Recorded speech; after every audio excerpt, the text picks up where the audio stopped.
The wind howled across the empty plains, tapping against the window of the small wooden cabin where rancher Elias Ward cradled his newborn daughter, Lily.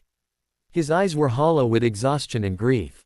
It had only been 8 days since his wife passed during childbirth, and every night since, Lily cried from hunger. He had tried cow's milk, warm broth, even soaked cloth, but nothing soothed her tiny cries. Outside, the lantern flickered on the porch. Elias stood with Lily against his chest, rocking her gently as the stars shimmered above the silent prairie. His heart ached. What kind of father can't even feed his own child? He whispered apologies to the night, each one swallowed by the wind. Just as Lily's cries grew desperate, a soft knock echoed through the door. Elias turned, surprised. No one visited this late. He stepped toward the door cautiously, shifting Lily in his arms. When he opened it, his breath caught. Standing there in a simple cotton dress was Clara Bennett, their 19-year-old neighbor from the adjoining ranch. Her cheeks were flushed from the cold, and her hands trembled slightly as she held them close to her chest.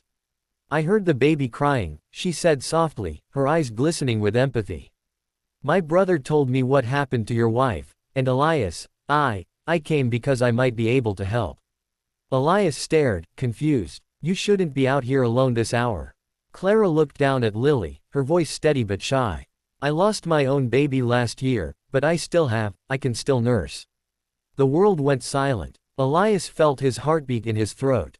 He didn't know whether to be grateful, or terrified of what this moment meant. Elias hesitated, his hand tightening protectively around Lily. He had never seen Clara this close before, only in church gatherings, always quiet, always keeping her gaze lowered. Now she stood in front of him, trembling not with fear, but with a quiet resolve. "You don't have to be afraid," Clara said softly, her voice tender. "She won't survive the night if she keeps crying like this." The truth of her words pierced through him.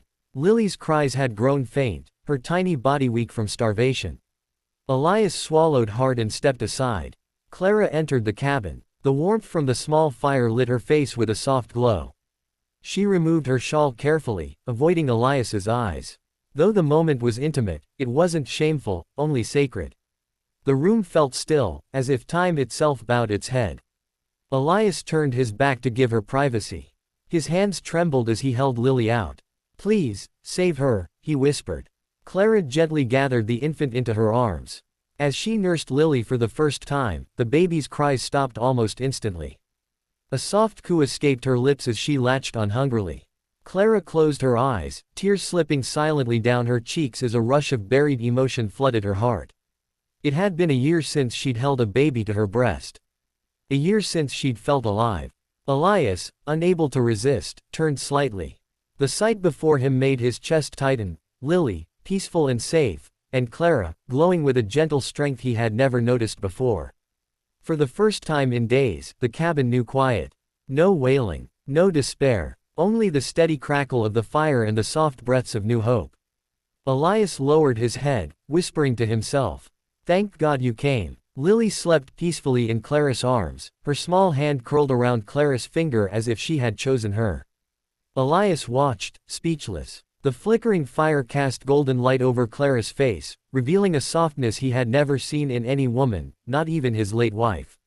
Yet this was not romance. It was gratitude, and something deeper awakening. When Lily had finished feeding, Clara carefully covered herself and placed the baby back into Elias's arms. The moment their eyes met, something unspoken passed between them, an understanding that their lives had just changed. Clara stepped back, wiping a tear quickly before it could fall. "I should go," she whispered. "You can't," Elias said, his voice more desperate than he intended.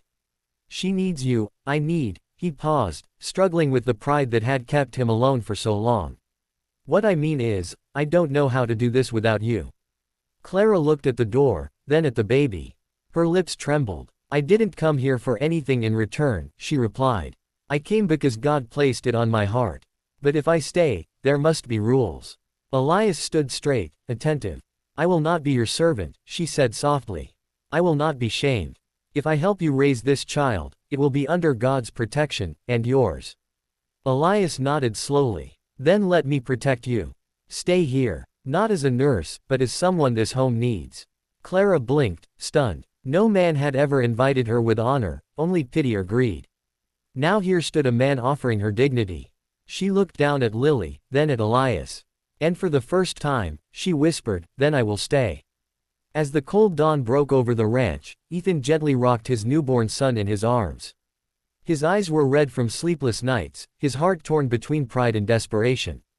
The baby whimpered softly, his hunger cries now weak from lack of nourishment. Ethan whispered, "Hold on, little one. I'll find you help. I swear it." Just then, a soft knock echoed through the quiet cabin door. Ethan froze. When he opened the door, his breath caught in his chest. There stood Clara, his late wife's childhood friend, a modest girl of 19, cheeks flushed with determination.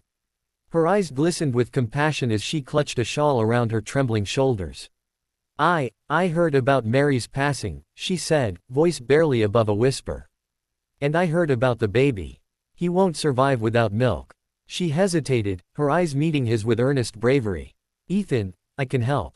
I have milk." Ethan blinked, stunned, almost unable to comprehend her words. The wind howled behind her, rattling the loose shutters of the cabin, as if urging him to decide. "This is improper," he muttered, guilt twisting his voice. "You're an unmarried girl." Clara stepped forward, the baby's weak cry piercing the air. "This isn't about propriety. This is about life. The child must be fed." The weight of her courage filled the room. Ethan, overwhelmed with humility, stepped aside. Clara entered, cradling the baby as if she had been his mother all along. The child latched immediately, and within moments, the desperate tension in the air softened. Ethan turned away, tears silently falling. For the first time since his wife's death, hope, fragile but real, entered the ranch once more. "Thank you," he whispered.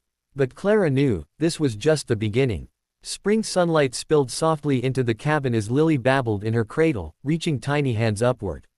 Clara picked her up, smiling as the baby pressed her cheek against Clara's heart. Elias stood at the doorway, not with the grief of a broken widower, but the calm strength of a man who had finally found home. For months Clara had stayed, not as a guest, not as a servant, but as the soul of the house. She cooked, she sang, she prayed over the land. She taught Lily her first word. And in every quiet dawn, Elias watched her with growing reverence. She expected him to ask her to leave one day, once Lily no longer needed her milk. But the opposite happened. One calm morning, when the mountains were glowing amber beneath the rising sun, Elias stepped outside with Clara. The breeze carried the scent of pine and wild roses. "I buried my heart when I buried my wife," Elias said quietly. "I never thought it would live again." Clara's breath caught, but she said nothing. He turned to her, his eyes full, not of desire, but of peace. "You came here carrying shame," he continued, "but God sent you carrying life. You didn't just save my daughter, you saved me. And I cannot imagine either of us living without you." Clara felt her knees weaken as tears filled her eyes. Then Elias knelt, right there in the dirt, and took Lily in one arm and Clara's hand in the other. "I don't ask you to be my wife out of need," he said.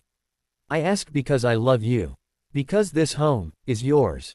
Clara's tears finally fell, not from sorrow, but from a joy she never believed she deserved. "I came here to feed a child," she whispered, smiling through tears, "but it was me who was nourished. And with the mountains as their witness," she said, "yes."